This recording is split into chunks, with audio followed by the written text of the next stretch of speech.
defe naa li ngeen di lekk du neex te bu moytuwulee du res donc cette consonante nag la Sonko bëgg a utiliser mais nag est-ce que les gens qui ont en face de toi ont cette culture est-ce qu'ils ont cette valeur est-ce que du rester au pouvoir rek moo leen kii te nee naa leen moi j'ai fait un texte est-ce qu'il faut pas sauver le président Macky. Il y avait un texte une fois qu'on avait il faut sauver le soldat le soldat Macky le soldat Macky c'est soldat Macky parce que là man j'ai l'impression tout ce qui se passe là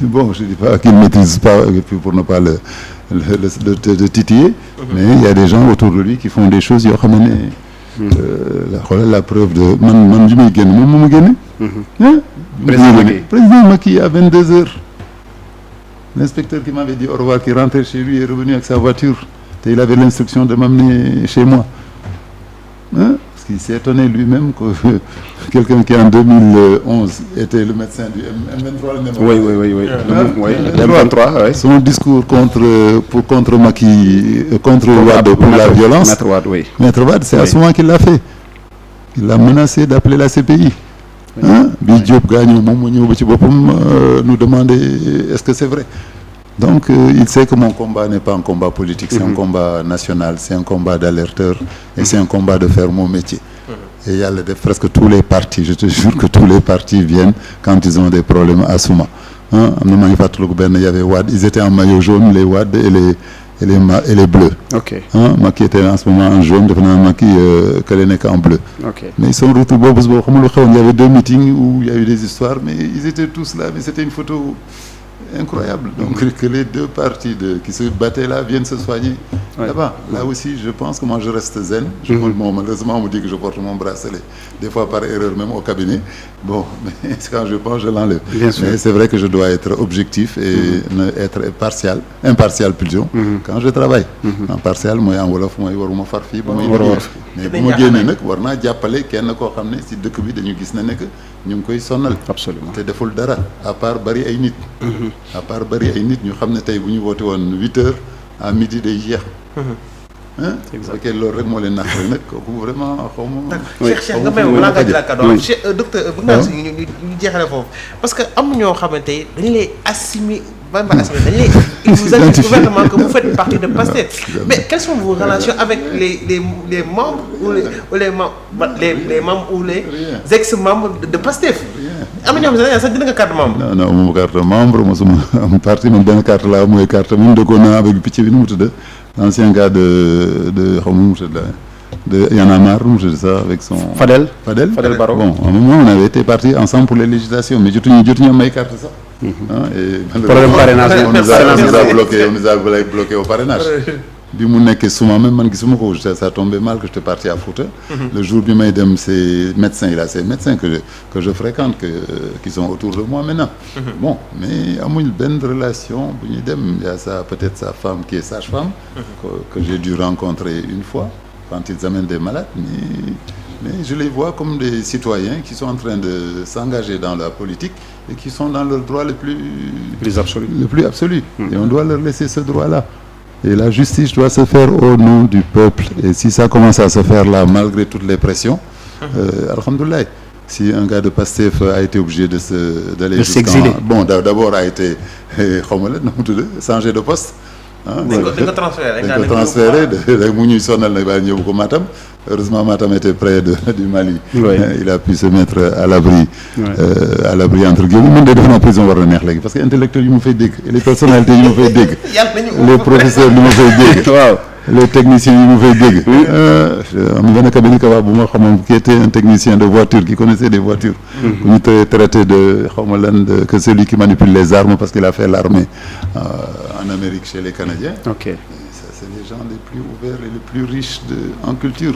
Professeur Diagne boobu devait être en prison mais ça me donne envie d'aller être à côté de lui chez Omar. Bien sûr, bien sûr. Quand tu as les rappeurs qui sont là-bas la jeune fleur la fleur bi mais vraiment day dem di te dégg naa li ñuy jàng foofu léegi actuellement. mais c'est une place de fou. Le niveau waaw mais c'est une place nag mais ils l'ont transformé heureusement mais man xool bi ma jàppee lu gaaw dimbali naa fa ay policiers yoo xam ne seen jabar amul woon liggéey dans le médical. Ah bon. lu gaaw faj naa fa kenn koo xam ne dafa am problème mu am doom.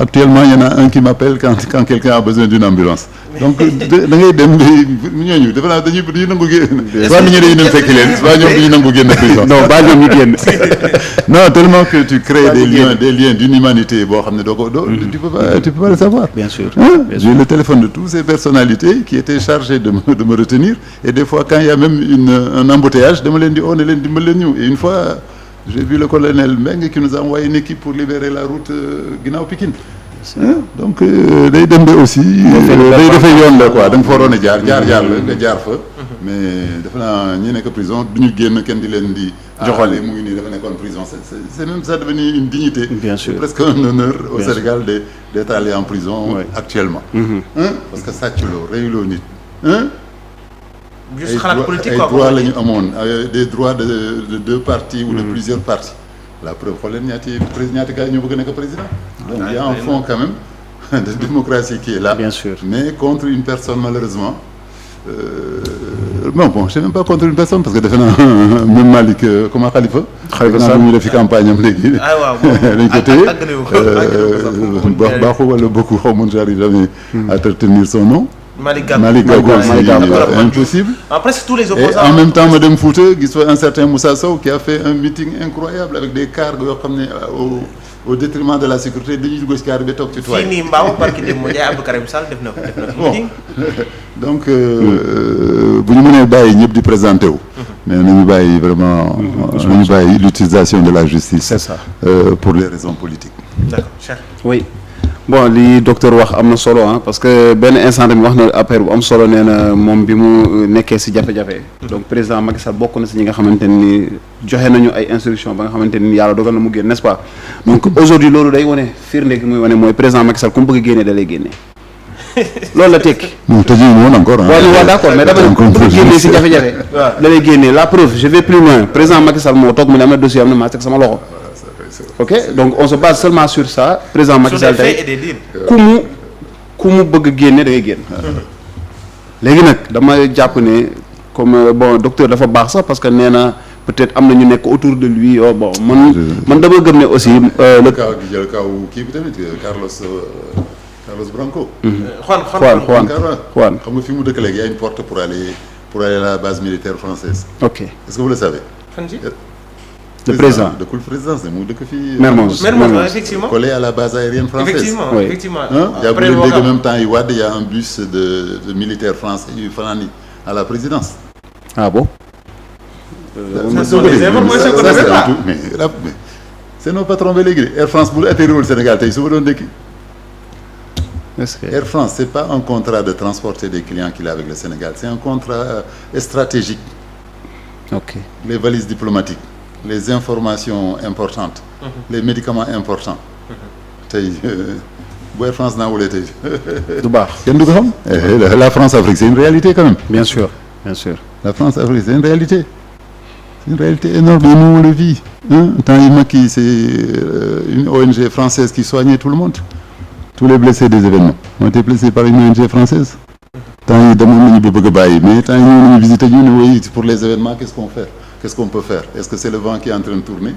pour te dire que on n'est pas encore libre man j'ai vécu dans des camps militaires français li ma daan dégg damay wax ko boo yàggee ñoom dañu dem fàtte ne que Sénégal yi da nga ñuul mais waxtaan bi ma daan dégg ñuy waxtaan on n'est pas encore sorti de l'auberge bon je souhaite que ça se passe bien pour nos frères là du Mali et du Burkina mais ils maîtrisent tout dans le pays ils maîtrisent tout parce que xoolal ñun ñuy jàngee ban médicament la ñuy utiliser un Sénégalais qui a fait ses études en français il va utiliser un médicament chinois non on connaît tous les grands labos français ces médicaments la ñuy prescrire pendant toute notre vie. Bien sûr. Donc ça veut dire qu'on a été formaté codifié bu lay passé la type bi moo xamee ay xarit français ñu gis moom sol bracelet bi ñu ne donc l'affaire là est sérieuse.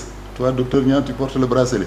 Mais non, dans la communauté française, on avait compris que c'était un petit larron de rien de tout.